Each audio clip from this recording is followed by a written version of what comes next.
روایت کوي وی نبی علیہ السلام فرمایل اذا خلص المؤمنون من النار هر کله چې خلاص شي مؤمنان د اورنا بچ شي د اورنا نجات مومي د اورنا په ورځ د قیامت باندې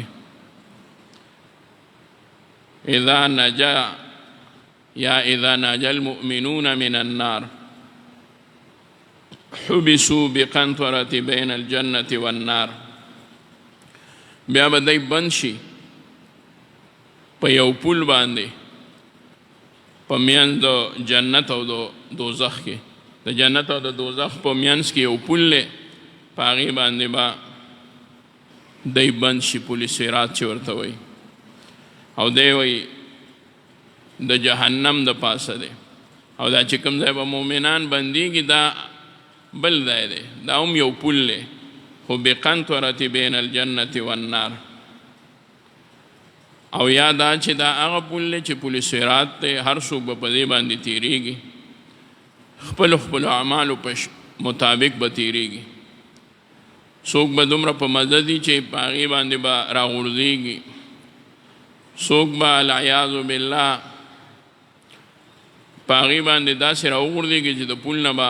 ارتاو شي او بیا به جهنم ته وغورځېږي ځکه هغه پل چې دی نو د جهنم د پاسه دی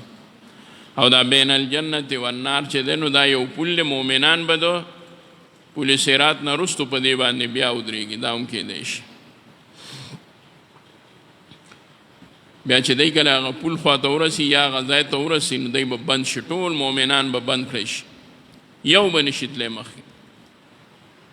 حالانکه دی به د جهنم د اور نه نجات موندی خو اوس به بیا په یو پل باندې د دی انکوایري کیږي د دی تفتیش به کیږي او د دی تپوس به کیږي دی ته به څه مسله وي دی ټولو نه به یو خبرې تپوس کیږي د عربو کې چې څومره دا چیک پوسټ دي نو په هغې لیکلي دي نقطة التفتیش دا هغه چیک پوسټ دی نو دی به په یو بل چیک پوسټ باندې ودرېږي ټول مؤمنان مسلمانان څومره چې دي دا به مؤمنان وي بین الجنة والنار په مابین د جنت او دوزخ کې فیتقاسون مظالم بینهم فی الدنیا د دی نه به بدلې د یو بل نه اخلي په دکه ځای کې د ظلم چا چې په چا ظلم کړي نو دکه ځای کې به بدله اخیستی شي دی به دغه ځای کې ولاړ وي او د دی به تپوس کېږي ته په چا ظلم کړی دی نو چې په چا یې ظلم کړی نو هغه به ترېنه بدله اخلي انو مظالم بینهم فی الدنیا د هغه څیزونو چې دی کوم مظالم کړي دي په دنیا کې چې کوم مظالم کړي دي د هغې تپوس پتې نه کېږي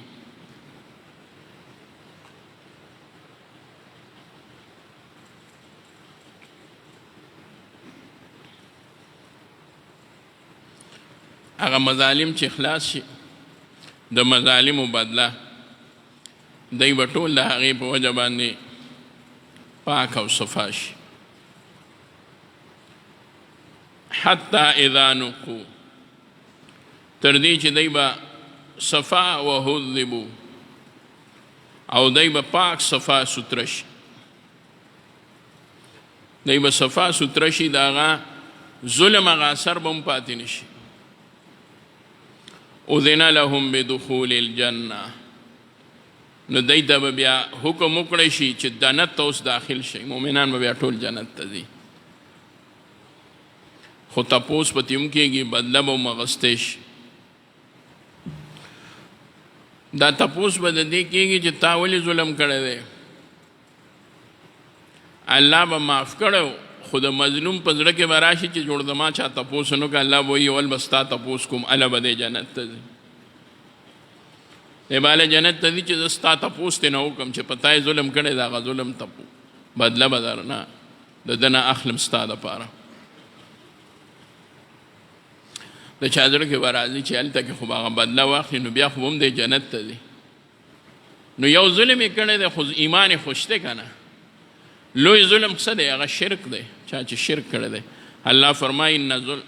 ان الشرک لظلم عظیم شرک لوی ظلم دی د شرک نه لوی ظلم نشته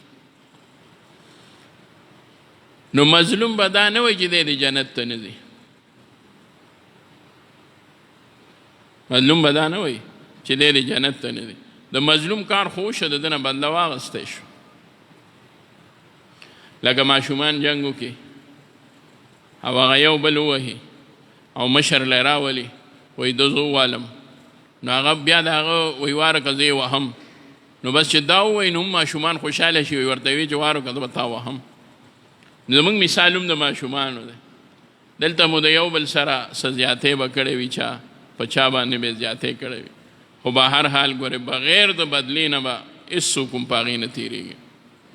څوک به نه شي، نه بله لار شته. او دکه شان به ولاړ وي تر هغه پورې چې بدله ترې نه اغوستې شوي. هلته به الله تعالی د مظلوم په زړه کې رحم پیدا کړي، کله به هغه د خپل ظالم چې دی نو دی به معاف هم کړي.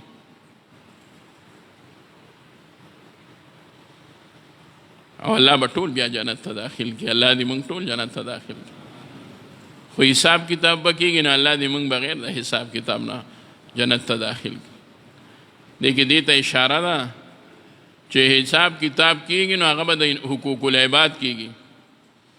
او د حقوق الله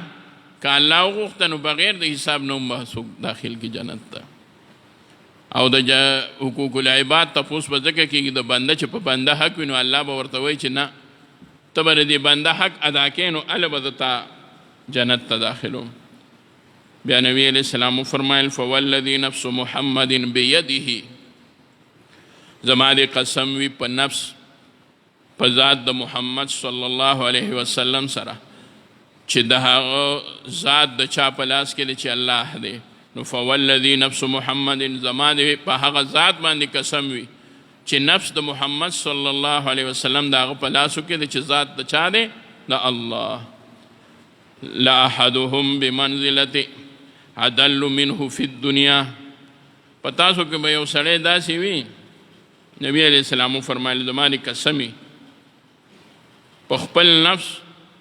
چې د الله په قدرت کې دی، زما دې د الله په ذات باندې قسم وي چې د جنت کور به یو جنتی ته د خپلې دنیا د کور نه ښه معلوم وي.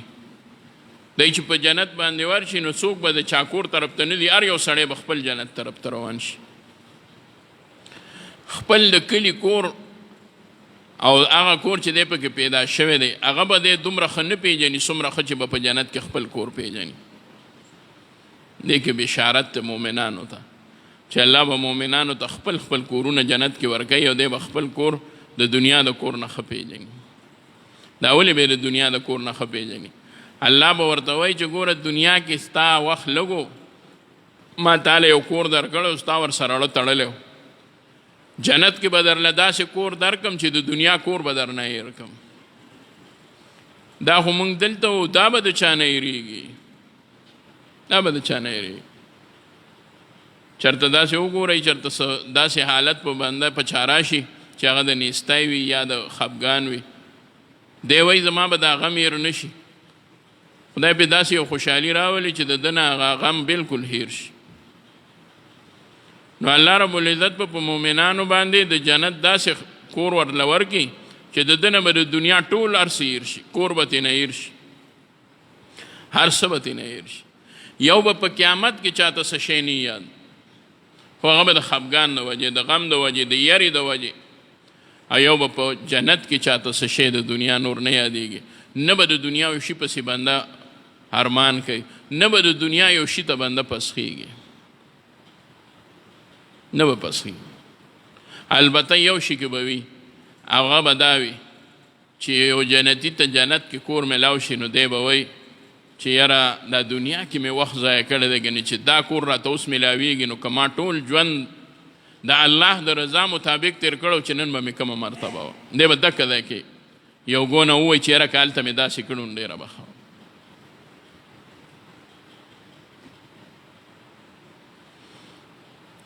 یو صحابي پلار شهید شو نو نبی علیه الصلاة والسلام ورته ووی ستا پلار چې الله ته مخامخ شو، غالبا جابر بن عبدالله صاحب، نو نبی علیه الصلاة والسلام ورته وفرمایل الله ورته ووی وایه څه وایه؟ یا ورته ووی چې یا الله زما ارمان نه وي چې وایي چې هر ارمان دی هغه به دې پوره کړم. وی الله چې دا څنګه دی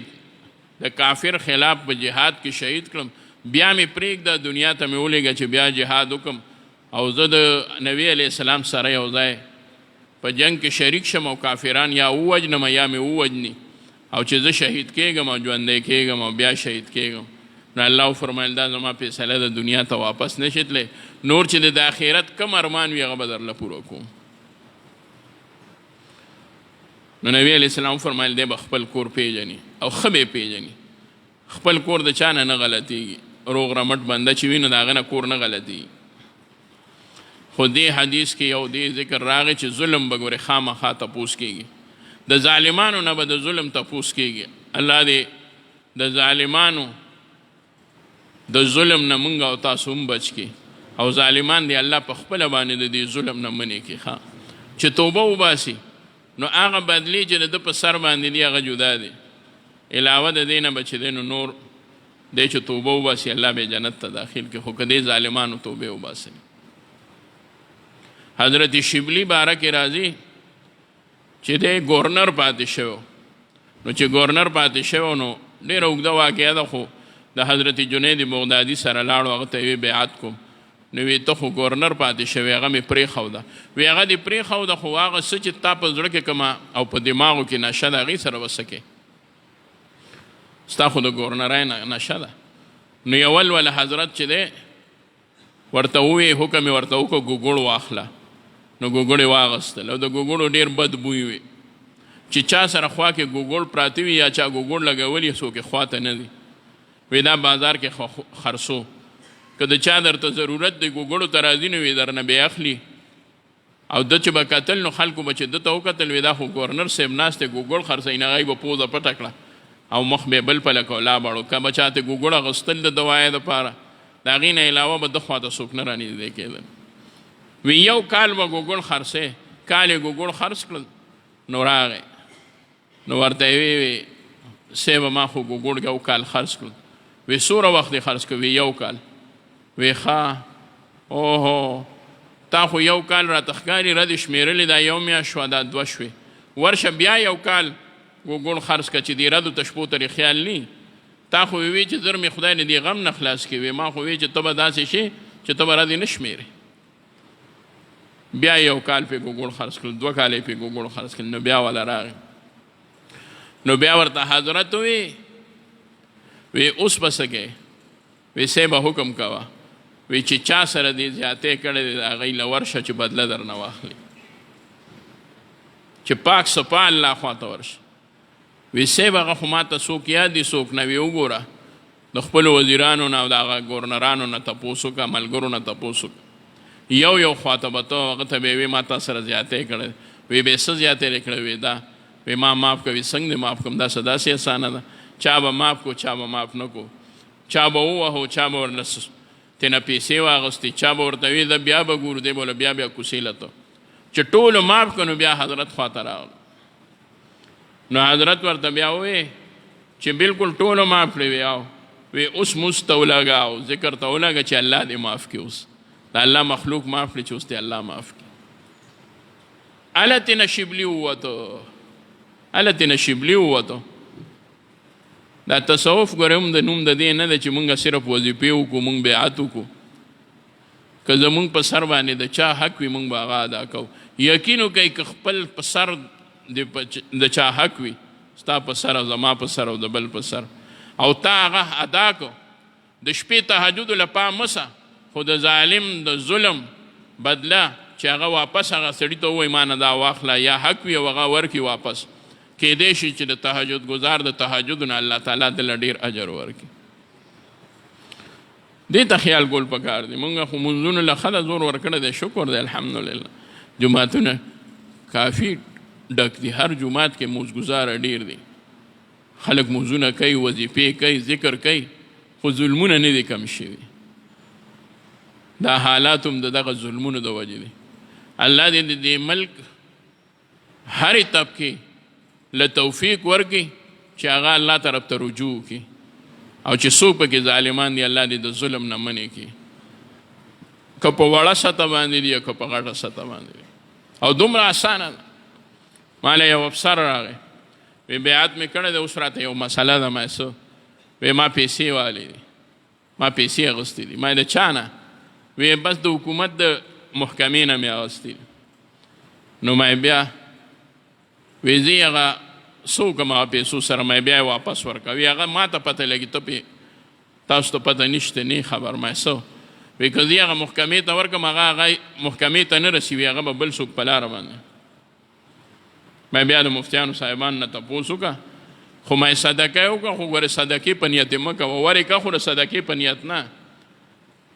ما یې بس دکه شانې چاته ور وغورځو، که د چا پې کار الله روان که نو کار یې پې روان که، خو ګوره د ثواب امید مه ساته. او که د حکومت ته په هره طریقه باندې دا پیسې رسي نو ویې رسوه. وی زه به کوشش وکړم، خو ما ډېر کوشش وکړ، بیا راغی هغه په یو طریقه باندې هغوی ته نه رسي، ځکه هغه کم چې کم کار و یا کم هغه د هغوی هغه پراجیکټ و هغه وی ختم شوی دی. اوس که زه په هغې کې لکه بالفرض یو پل جوړ شوی، نو ته به هغه پیسې بیا چاله ورکوې؟ هر یو به وایي چې ما له یې راکړه، دا زما کار دی، خو دی یو لی ورنه کړي، ځکه چې څوک وایي چې ما له یې راکړه نو دی دې ته غل دی. نو ما یې ورې کړه، که بیا نه کېږي نو دکه شانې پرېږده، یا د حکومت په کار کې څه داسې یو امداد وکړه چې هغه ستا هغه پیسې هغوی ته ورسي. ما دا د تصوف برکت ته شکر دی چې دوره خو دې وکړل. 4 لکه روپۍ یادولې ډېر مخکې، څو کاله مخکې.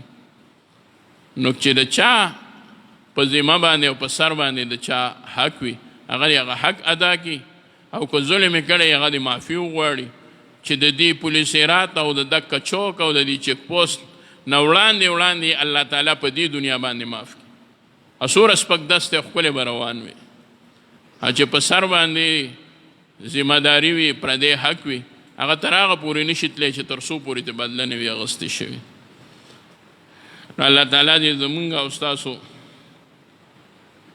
د دې دنیا په ژوند کې د شریعت مطابق زندگی نصیب کړي، او آخرت کې دې الله په موږ رحم وکړي، بې حسابه بې کتابه دې الله زمونږ د جنت فیصله وفرمایي. صلی الله تعالی